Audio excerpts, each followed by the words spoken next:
Hey people, welcome back to another check-in video for The Artist's Way. I will preface saying I'm low-key a little late.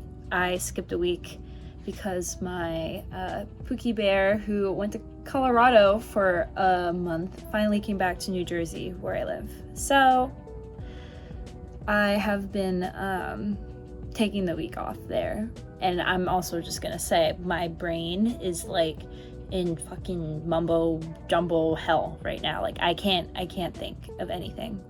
I can't. So I'm sorry that I'm probably gonna go on a bit of tangents a little bit. I recorded this already earlier in the day, and then I was just editing the video, and I literally was like, we're not using this.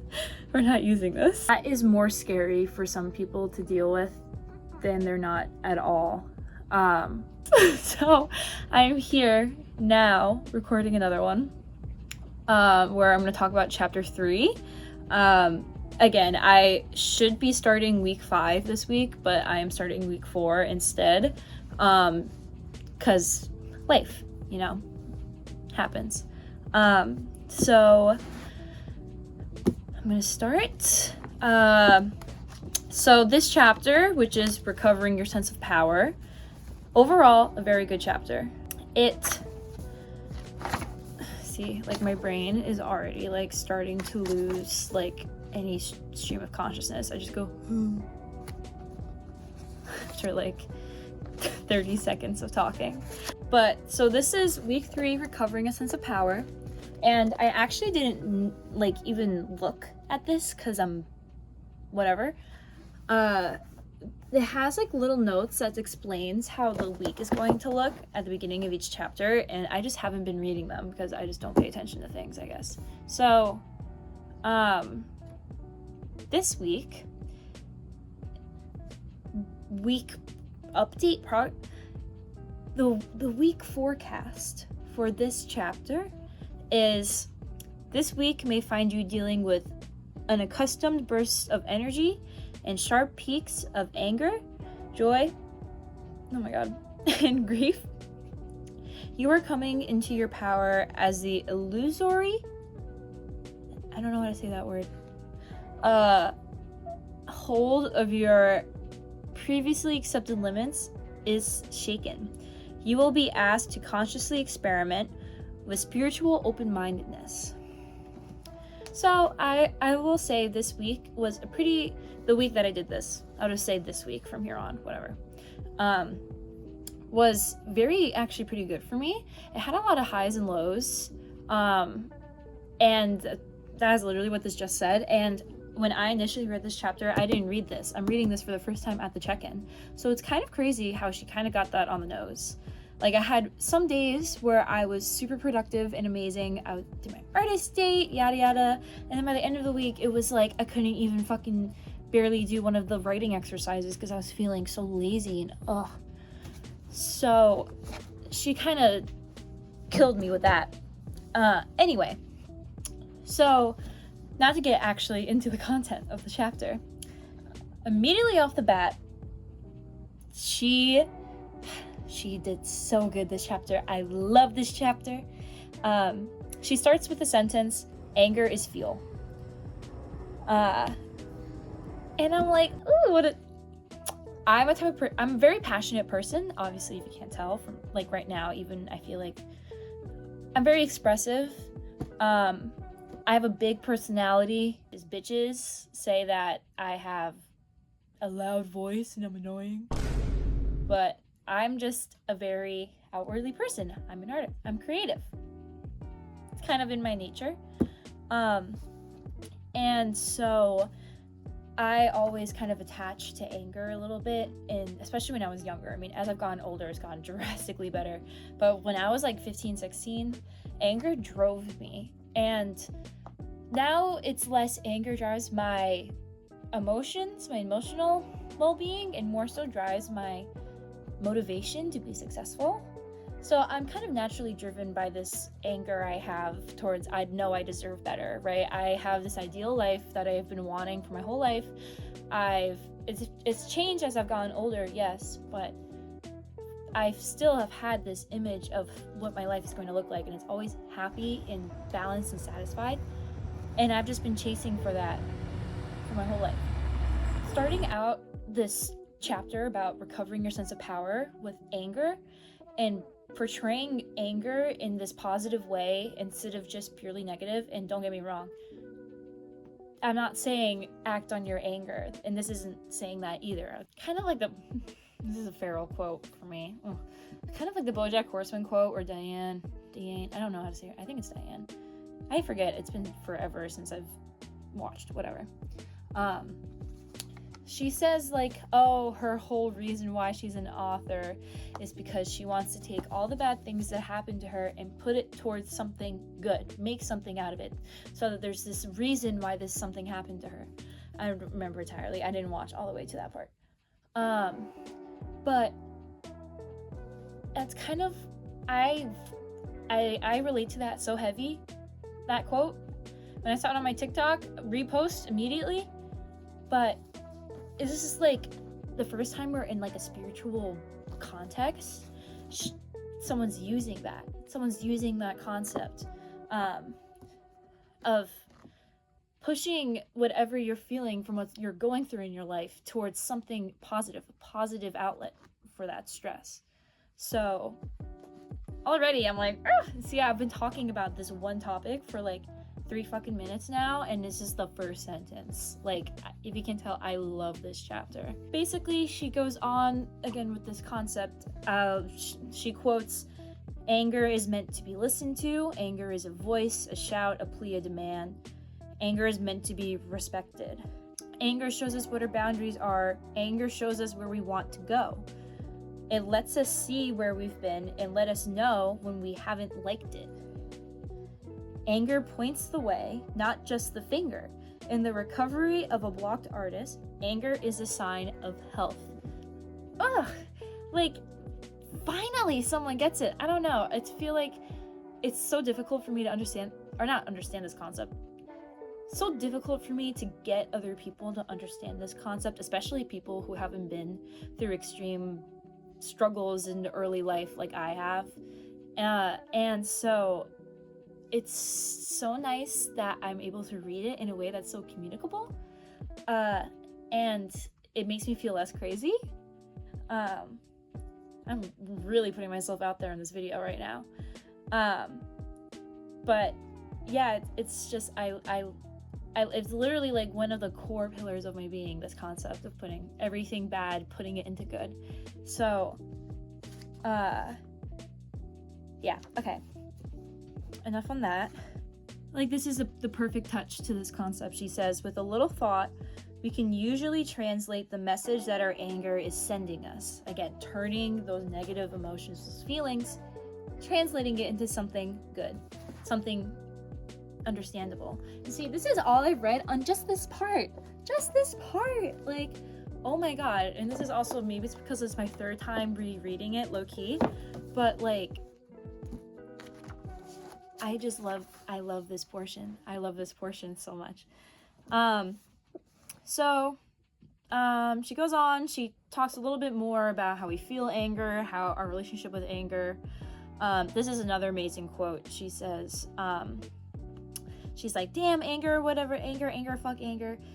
Anger tells us we can't get away with our old life any longer.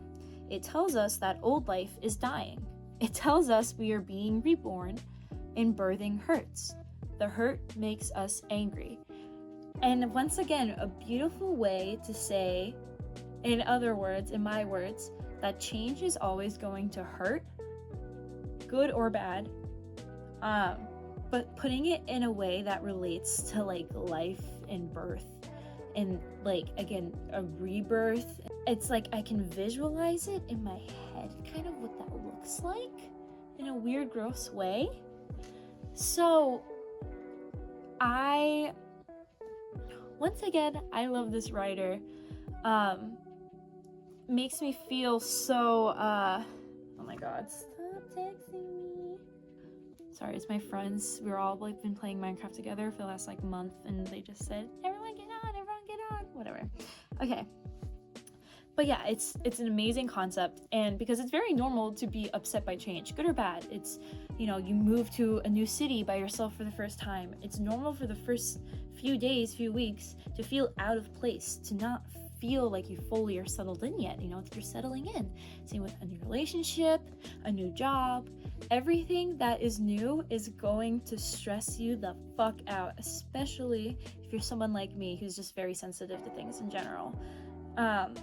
And so the way that she worded this was so beautiful, and just connecting it to life, like it's natural. Like the sensations you feel during change is so natural that it can be comparable to being born. Like, maybe I'm also really digging into this. I don't know. I love this chapter. Yeah. So she goes on a little bit more specific. You know, anger signals the death of our old life. Anger is a tool, not a master. Important to note. Anger is meant to be tapped into and drawn upon. Used properly, anger is useful. Sloth, apathy, and despair are the enemy. Anger is not. Anger is our friend. Not a gentle friend or a nice friend, but a very, very loyal one. Like, anger is not the action itself. It is action's invitation. Like, are you serious? That was so beautiful. So good. And it's like 2 fucking pages. Not even, it's 1 page. About 1 page worth of fucking content. Like, what? You said all of that? Oh my. Anyway, that's like the end of her section talking about anger and how we should use anger. My favorite part of like the whole book so far. Not just favorite chapter, but favorite part, like that section, because she kind of sections off every chapter depending on what topic she's going to talk about within that category. But now she moves on to this other concept, which she calls synchronicity. This idea of synchronicity is basically when you pray for something to happen in your life, you manifest, you do whatever you want to call it, you dream. When you do that, the universe is going to reward you for that in some way. The universe, God, nothing, something, right? You're gonna get, it's gonna, I'm gonna use the word manifest. It's gonna manifest in some way. There are moments when, like when the universe answers your prayers, or you manifest, that is a moment of synchronicity. And so she goes into some examples, like some simple ones even, like, oh, a woman wonders how to rent a rare film she has never seen. She's never seen this movie before, never seen it anywhere. And then one day, she finds it at her neighborhood bookstore 2 days later. Like, how come it's just there? Not only how come it's just there, how come you just noticed it, right? Or another one is a woman is thinking of going back to school and opens her mail to find a letter requesting her application from the very school she was thinking about going to. Like that. It's coincidences. And so these moments of synchronicity, right? I'm going on this concept for a while. Why are they important, right? What is our relationship with these moments? And she says, which a little bit to my disagreement actually, she says that people would rather never have those prayers answered than actually have them answered, have those opportunities they want, have the things that they manifested for in life. They actually don't want it, because once it gets here, what do you do? And so actually I kind of agree with that in a way. I feel like in the literal sense, like, yes, that's like the grass is greener on the other side, right? The grass is always greener on the other side. So, like, you really, really want something, and you get it, and then you finally have it, and then you're just like, what the fuck? Like an impulse purchase. She says, people talk about how dreadful it would be if there were no God. I think such talk is hooey. Most of us are a lot more comfortable feeling we're not being watched too closely. If God, by which I do not necessarily mean a single-pointed Christian concept, but an all-powerful and all-knowing force, does not exist, well then, we're all off the hook, aren't we? There is no divine retribution, no divine consolation. We're all off the book, aren't we? And that's something I low-key disagree with, because, like, people definitely agree with that. But I feel like that is such a level of maturity that she had to reach. I feel like in terms of being comfortable with yourself, that a lot of people just don't have. Like, I believe, like, religion and whatnot is often just people trying to find communities, and people are very, very afraid of the unknown. They're very afraid of not knowing, of course, what's in the afterlife, whatever it is, but also they're afraid of not knowing, you know, what their purpose in life is, what rules they should follow, what they should try to strive for as a person. A lot of people are too afraid to make that up for themselves, and I feel like as creatives, we're more naturally able to not fall in that hole, because we're already so self-expressive, like our whole being self-expression in a way. So I actually kind of disagree with her on that. I feel like a person's first tendency is to believe that something out there exists because it's comforting. You know? Like, you're not all alone. There's a community. There's something there to support you. And then I think once you develop a strong sense of yourself, your confidence, and being okay in solitude, then I think you can reach that conclusion. But I feel like a lot of people don't. I don't even know if I say I could, because I'm Jewish, but I'm not religious, I don't practice, and I don't necessarily say that I believe in God in the traditional sense, but I do believe that something's there, because it's a little bit more comforting than at least there's nothing, you know? I don't want to be told what traditions and rules to follow by a traditional God, but I feel like there's something that's guiding me, and I only feel it in myself. So that's the one thing where I kind of disagree with her on that. I think people are more humans. I think are like, aren't they like technically pack animals? I don't know. Whatever.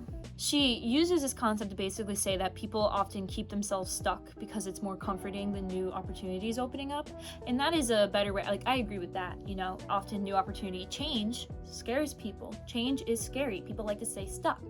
But I don't think they like to stay alone. I feel like that other point was more about being alone.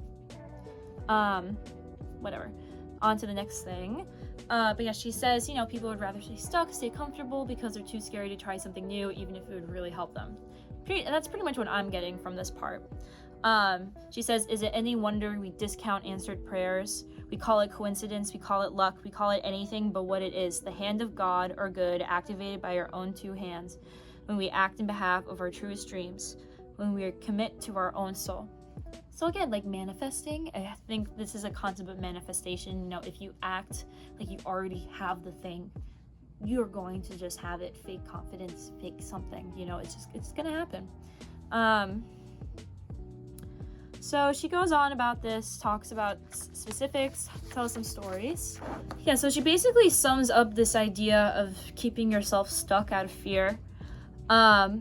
She says, we like to pretend it is hard to follow our heart's dreams. The truth is, it is difficult to avoid walking through the many doors that will open. Turn aside your dream, and it will come back to you again. Get willing to follow it again, and a second mysterious door will swing open. So it's basically like, go with the flow. Keep changing. Don't stay in one place. Keep changing. Keep growing. So I love that concept too. I think You know, every year I strive to at least improve one thing about myself. Ever since I was like in high school, I would think about it where it's like, oh, like last year when I was this age, even though it wasn't that long ago, I would always think like, oh, I'm a lot better than this. Or when I was more like when I was younger, I'd be like, damn, I was so fucking annoying. I was so loud and yada yada. Thank God I'm not anymore. Which is more morbid, but it's similar concept. I was just young and insecure, so whatever. But yeah, so this is a great concept about change. I love that, and I love how she prefaced first before this that change is gonna hurt. So, and that's why we hide from it. That's why we stay stuck, because it's gonna hurt. See, it's all connecting. All the dots are connecting. I love this chapter. Anyway, so then she ends it off with this idea of shame. And, you know, she says making a piece of art may feel a lot like telling a family secret, which again, I even said, oh, this video, I'm kind of revealing a little bit about myself that I typically wouldn't reveal on a dated, like typical conversation, but I'm making art right now. This is kind of like art in a way. You know, what will they think of me once they know this? This is a frightening question, particularly if we have ever been made to feel ashamed for our curiosities and explorations. And yeah, someone who was bullied and shamed by family and went through a fucking ringer and a half with that shit. I struggle with this a lot. So this kind of clocked me right in the face as well. But this is also a lot of stuff that I've just gone over in my own therapy in the past, in my own meditations. So it's less like controversial. It's not as like I'm not as driven by it as like the anger part, definitely. But it's still all ties into this sense of power. And she talks about, you know, this idea of emotional displacement, which is where basically when someone sees a victim in the victim's perpetrator, most of the time the bystander is going to pick on the victim more so than the perpetrator, because the bystander feels that they do not have any power over the perpetrator, but because they have power over the victim, because the victim's been so torn down, they're able to keep this kind of relationship. There's definitely more to it. If you read The Bluest Eye with Toni Morrison, it kind of goes into that topic a lot. And that's where I initially learned it in class. So she talks about this, you know, when people do not want to see something, they get mad at the one who shows them. They kill the messenger. You know, not mad at the actual thing that is causing it. And I feel like this is a big issue in the real modern world today. Is people victim blame. It's pretty much victim blaming. Like, in every situation, to every fucking degree. Cough, cough, Republicans. Suck my dick, Trump. Oh my god, wait, I just said that so loud. Okay, she has to be upstairs, or the TV's loud.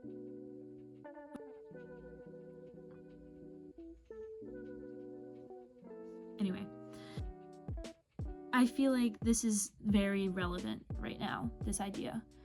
And she basically just says, you know, how to cope with it. One, how to not do that. I think by calling it out, it's basically saying, don't do that. I probably have done it without knowing, but I think I'm pretty conscious of not doing it, especially since I've learned like that concept as a whole.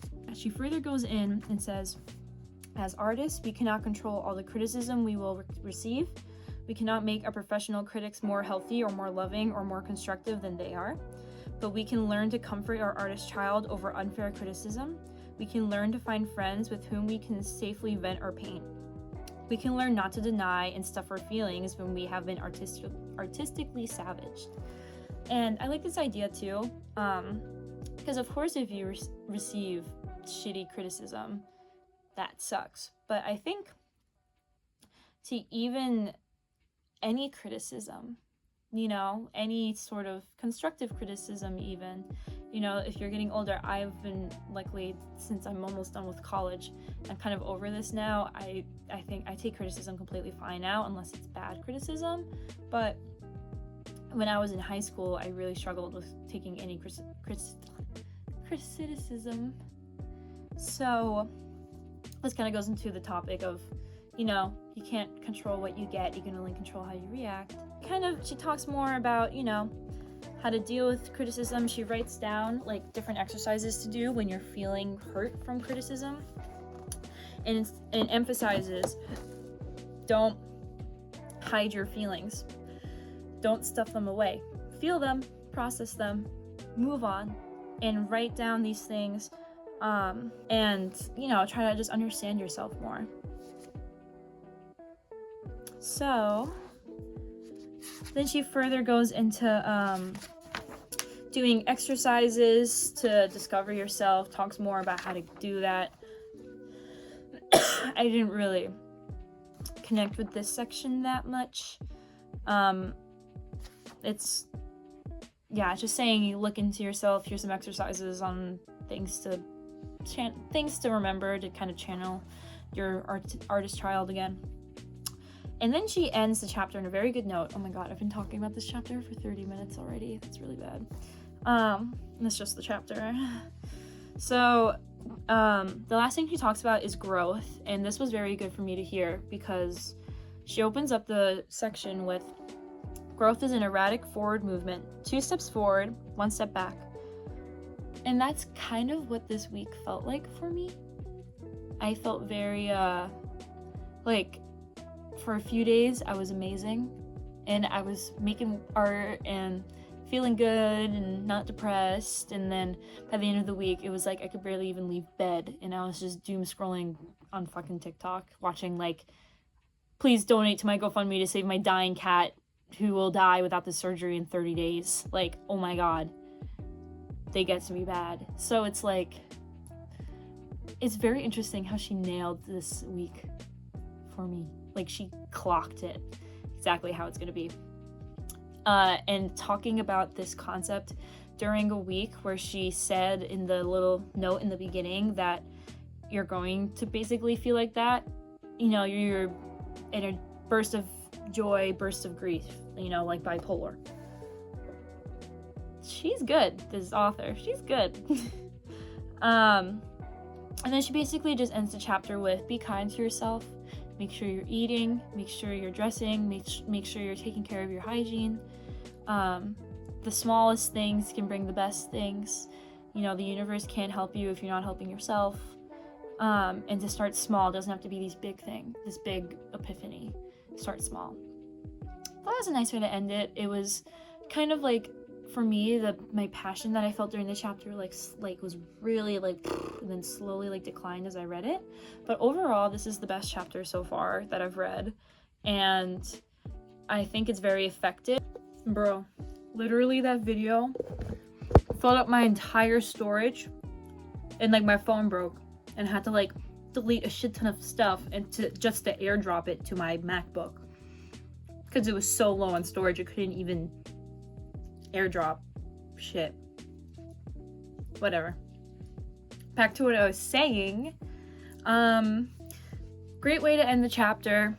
I think it's nice that she started so passionate and then kind of ended on a more mellow note, in a simple note, which is just take care of yourself. You know, the first step towards anything is taking care of yourself, showering, eating, doing all those things.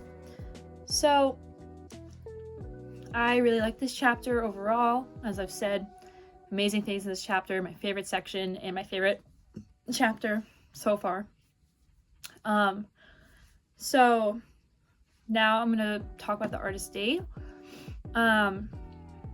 So the artist date that I did this week was not necessarily as like creative, artsy as my other ones have been. This one was just going thrifting by myself. And that was actually a really good experience. I got so much good shit. So good. So good. And I saved like $300. Like, what? Anyway. So all great stuff. And that was just enjoyable because, you know, just going out and doing stuff by myself is always hard to do at first, but once I start, it's always great.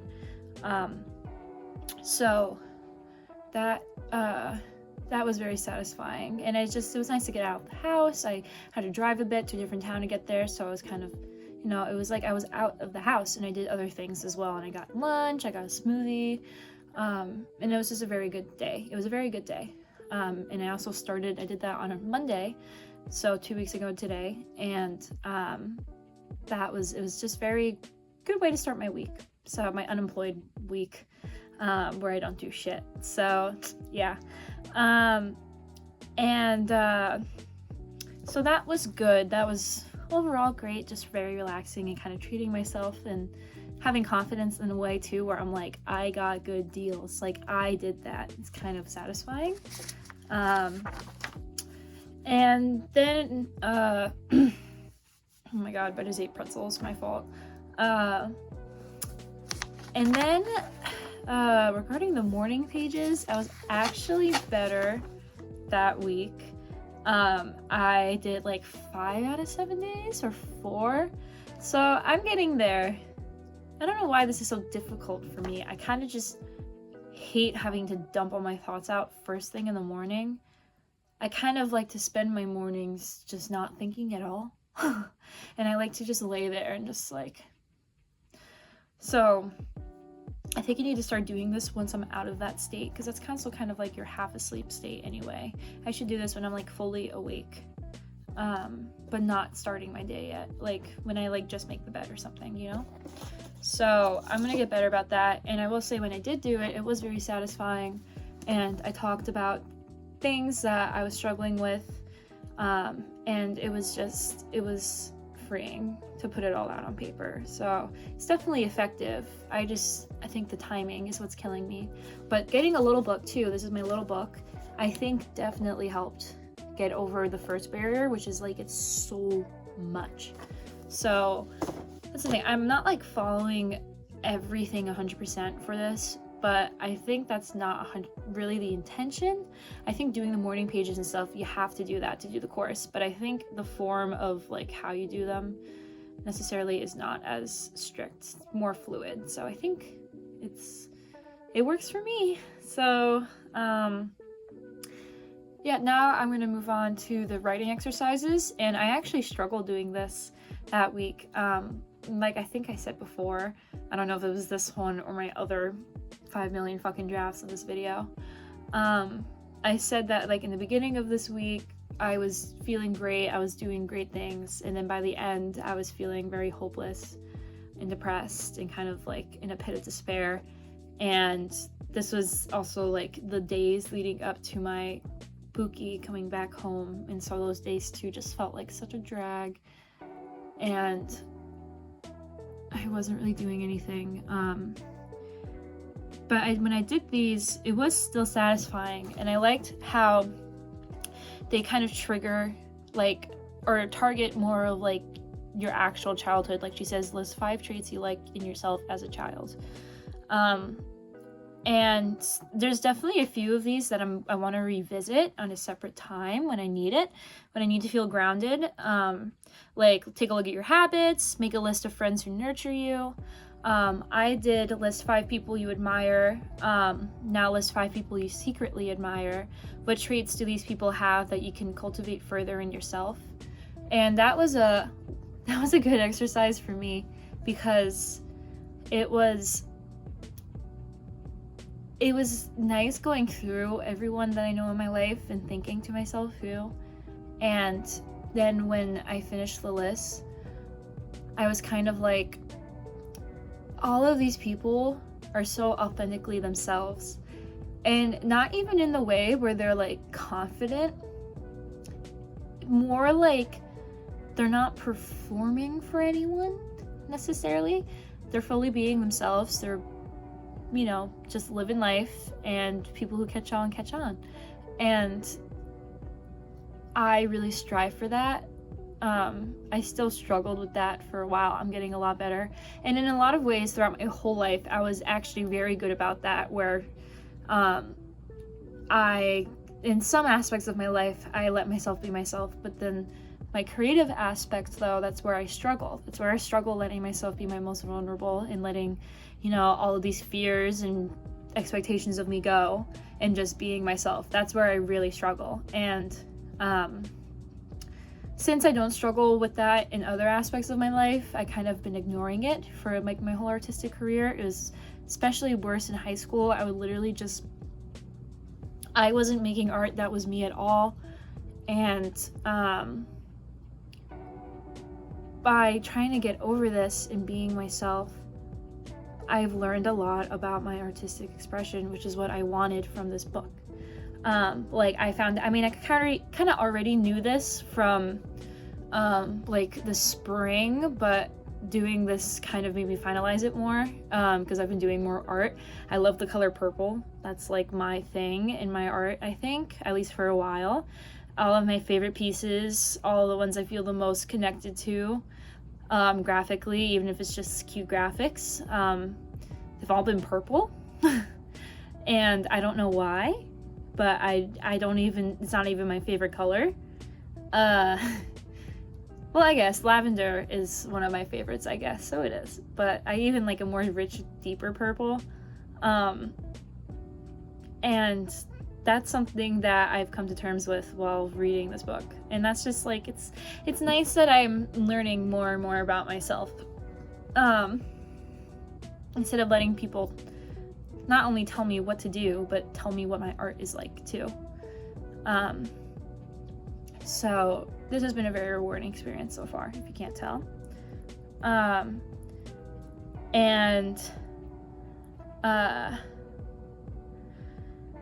Yeah, that's pretty much it. That's all of the habits.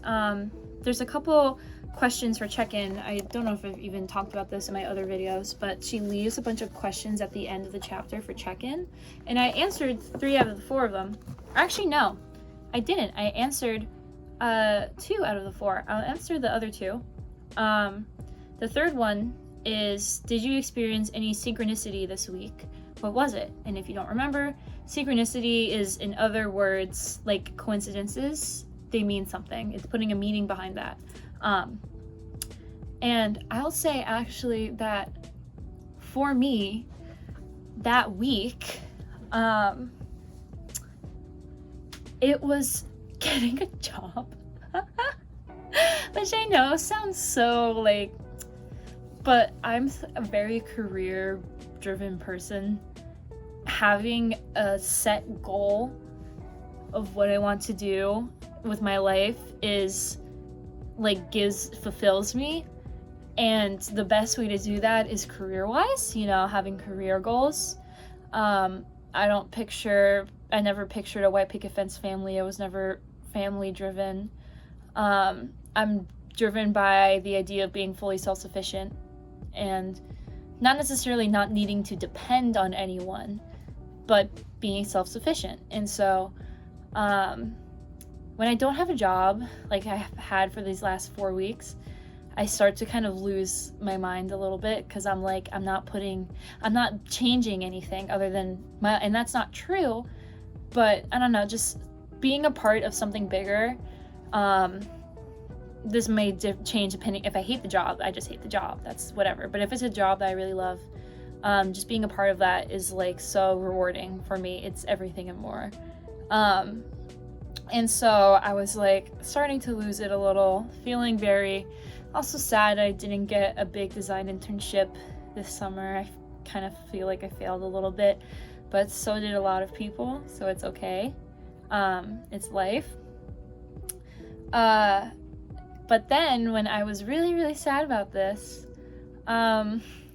my art museum on campus, which I am a freelance student designer for, contacted me like the next week, or like the end of that week, of week 3, and was like, okay, time to start. We need this for this gallery. And I was like, oh my god, like, I mean, yes, it makes sense, like, oh, it was bound to start around that time anyway, but this is what she was talking about in the book. See, I'm discounting this answer from the universe.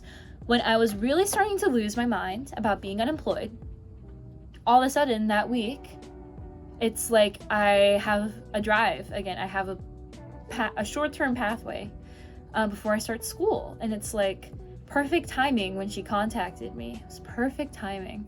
And so now, like that next week, which would have been my week 4, she gave me a lot more content, and so that I've been working on that like almost every day since like the weekend, you know. And it's like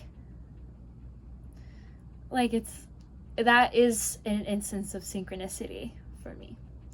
You know, if I did it like 2 weeks ago or a week after I quit my job, it would not have been as rewarding as it is in that specific moment where I was starting to struggle with my unemployment, which is so weird to say because I low-key love it too. I love and hate it.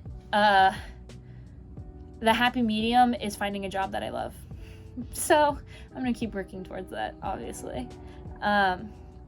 So that was my moment of synchronicity. And then she says, you know, were there any other issues this week that you consider significant for your recovery? Describe them. And much like what she said in the beginning, where she goes and says you're gonna have bursts of energy and sharp peaks of anger, joy, and grief. That is like exactly what I felt this week. Like, it was literally like, whoo. And meanwhile, like I've said in previous video, I have PMDD, but I'm technically, my PMS is starting soon. Like, I was at my fucking best, follicular phase, the fuck. Like, I was feeling my best for what my hormones do, I guess. But mentally, I was feeling one of my worst. And then I was feeling really good. So she kind of nailed that, and that's kind of cool to see. But yeah, so that's my check-in for this week. I'm gonna read chapter 4, week 4. I read a little bit of it before I filmed this, and I'm already interested. So yeah, check back next week. Hopefully I won't be as late. And yeah, come see me on my journey through the artist's way. Okay, peace.